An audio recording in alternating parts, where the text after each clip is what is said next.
I'm a seventh-generation Mississippian, a river person, Delta person, I like to call it. Deltans love to talk. I'm one of them. I can just babble and love conversation and talking to people. Talking was the main thing I think about with this oral history program. Talking with each other. It's the voices that make it. To hear the real Delta accents and not talking about the beautiful people of the Delta. We're talking about the grassroots. Servants, people who worked with the newspaper, school teachers, farmers, worked in the mills. It brought to surface, what did people do? What did they eat? What did they think? What did they read in some cases? Some of them couldn't read. We have a chance to look at one community that had these voices. That's the beauty of this. But Daisy Green was the one that started it because of the interview I did with her and talking about the whole community and what she knew in her world.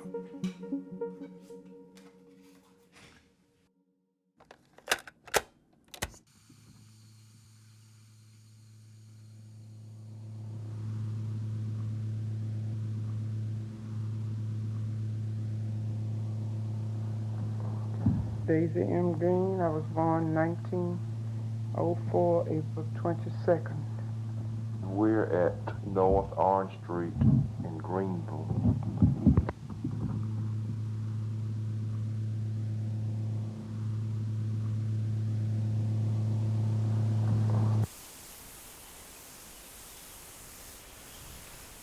We have this idea that the Delta is old, but it's not. It really came into being after the Civil War. And then people began to move in once they cleared the land, drained some of the bayous. Now, Greenville's a unique nucleus of the Delta. It was really the progressive place of the whole state in thinking, in education, and businesses. The air base brought in people from all over the world to come there. You had the experiment station at Leland, and that brought in people from all over the world to come and study agriculture, cotton, corn, peaches. From 1900 to 1976. Greenville was more of a melting pot than anywhere else in the state.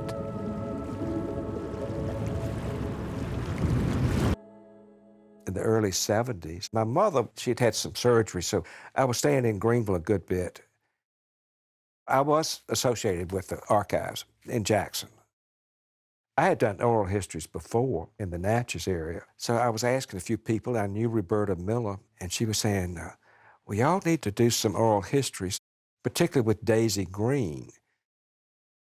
Well, Daisy fit all of the qualifications you'd want. She was African-American, a retired school teacher, her father being a physician in Greenville. And so I called on her, and we were kind of hesitant, just thinking, well, do I trust him, or does he trust me, or this, that, and the other. She used the term pigeon dropping, and I didn't know what that meant, but then she explained to me, you're trying to make money off of this interview. And I said, no, this is for posterity. I'm not trying to just use you. But we got to be friends, and all I did was ask a few questions, and she answered them so beautifully and with that voice. Heavenly. A retired school teacher. That's right. Retired school teacher.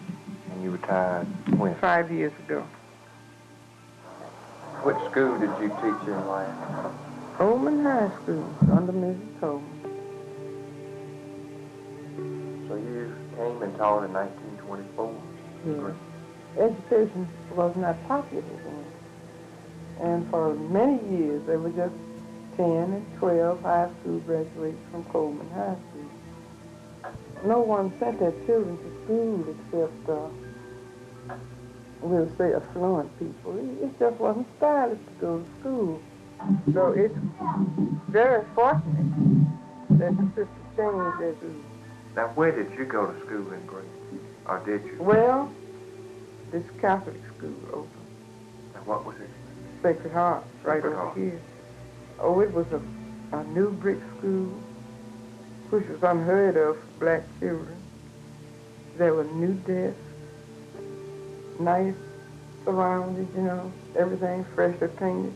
Is that the school over here on Gloucester? That's right, and we were just thrilled to death. Well, how was this Catholic school for, was it just for black? Now they put it in the paper that it's open to all races. But that doors would have been shut then. You had to keep segregation, that was the law. White people have always helped black people. It seems that they didn't mind helping, but you'd be down there in your place. Mm-hmm. It's kind of a paternal help. But I don't want to help you so much when you get up on the same plane with me. Of course, this integration has broken that barrier down. We listened to the tape back at the archives, said, do another one. So I did a second one. And by then, it got to where I would be invited to lunch with her. Sometimes we even rode around town. What was the China? She knew what she was talking about, and she didn't try to tell me, this is what you want to hear. No. She talked about what she knew in her world, which was totally foreign for me because I was on the other side of the town growing up. For blacks to practice in the white hospital. Daisy Green talked about the medical facilities and how poorly they were for her community. She was concerned about education. The 27 flood particularly comes to mind to me. Now let's talk about the 27 flood. Were you in Greenville then? I had just come back from Tougaloo, where my sister was teaching. The paper said that there was no need for alarm. There would be no flood.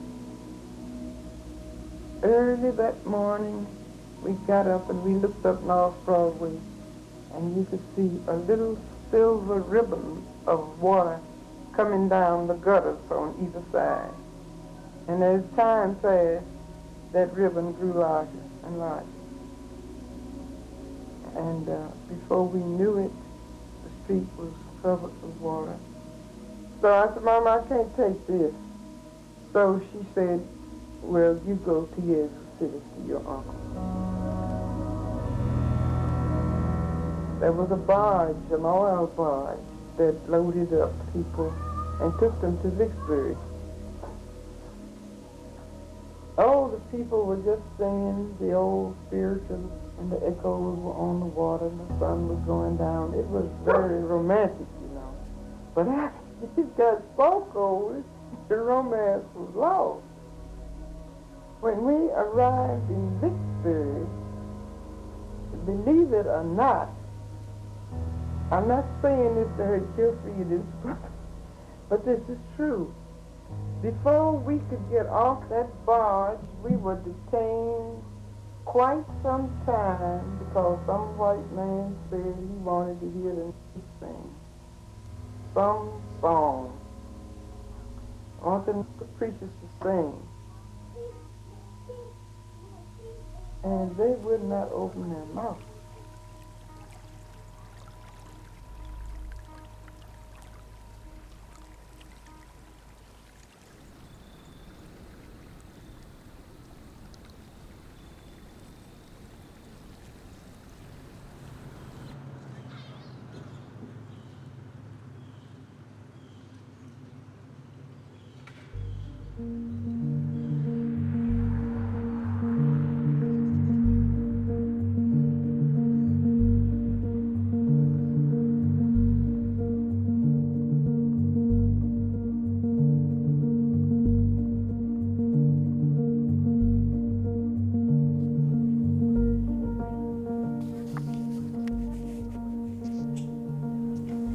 This is Daisy Green for the Mississippi Department of Archives and History.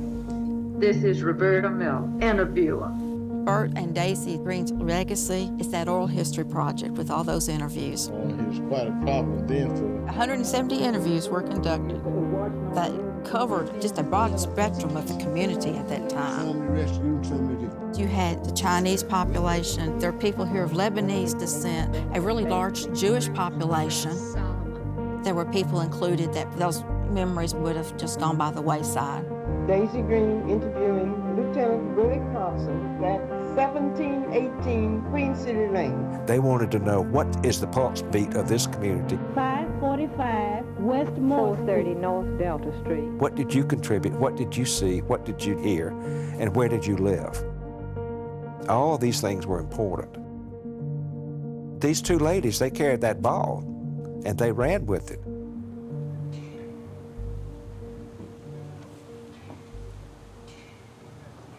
It evolved more than laid out. All right, let's go find out what this person has to say. They would meet at the library and rehash over what they had heard. He's 7 years old. He never stayed outside now night. It's a window of the people in Greenville at that time who were up in age and had stories to All tell. the way to the chickens, the dogs, the people, and everybody else. And they brought with them some photographs that we wouldn't have had copies of otherwise. Almost coast. That's right. I remember I was carrying People this told Daisy about the Green. tragedies that they went through. In certain scenes, So when the levee broke, about 14. About 14 years old. They was free. Some they rescued, some they didn't. the whole community at the time was interested in what they were finding and what they were seeing. And it became newsworthy. July the 5th, 1978. This is Daisy Green interviewing Mrs. Clemmy B. Martin. I want to comment on why I'm here at Fergus. Yes. I like to think I'm here because I am a black woman, and I found this out in Greenville, that it's okay to be black. Then I found out also it's okay to be a woman in business. So I like to think I'm here because I have pursued business for the last 30 years as a black woman in business. It's a window into that time frame when that community was coming about in Greenville. People were making money off of the river and the towboat industry. No more. You have to realize in the 1970s, things were really changing again fast because neighborhoods were changing. Factories were closing in Greenville. The air base was closing. Schools have changed too. Private schools were surfacing. You didn't have that much in 1976 and 77. So things began to drift apart, and these people were vanishing. Greenville, you know, we get along very good in there for the last 20 years, you know. And I understand each other better too, you know. We had a better understanding. It's not being used anymore. It seems to be forgotten, and it needs to be re-looked at and use it. Because there were characters in Greenville when I was growing up. Really good characters. And that's what they were also capturing too, that flavor.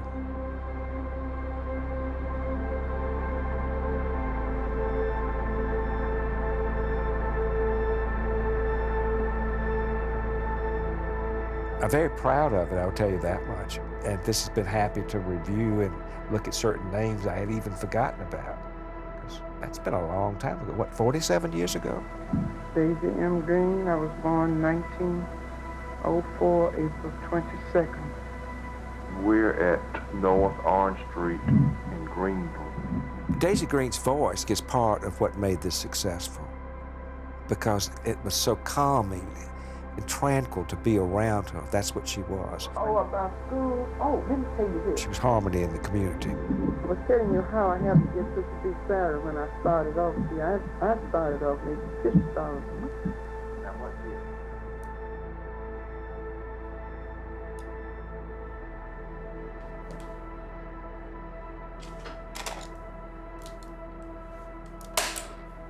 I had forgotten her cadence, how smooth and beautiful it was. She seemed so happy that somebody was interested in what her story was or is in the past. And I could just listen to her from now on. when you listen to this, I don't talk much. She just says it all, and she seems to know how to make the story come alive. And I was so surprised, because it was a whole new world for me too, as well as it was for having some fellow like me to come along and interview her. It was an exchange of ideas, but very welcoming.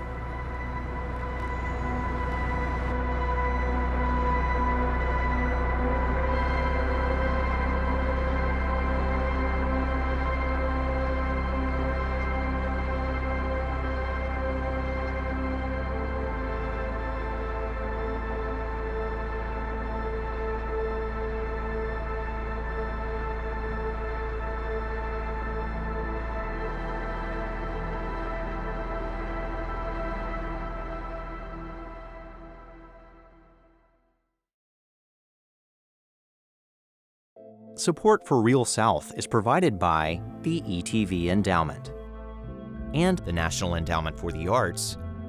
Additional funding for this program is provided by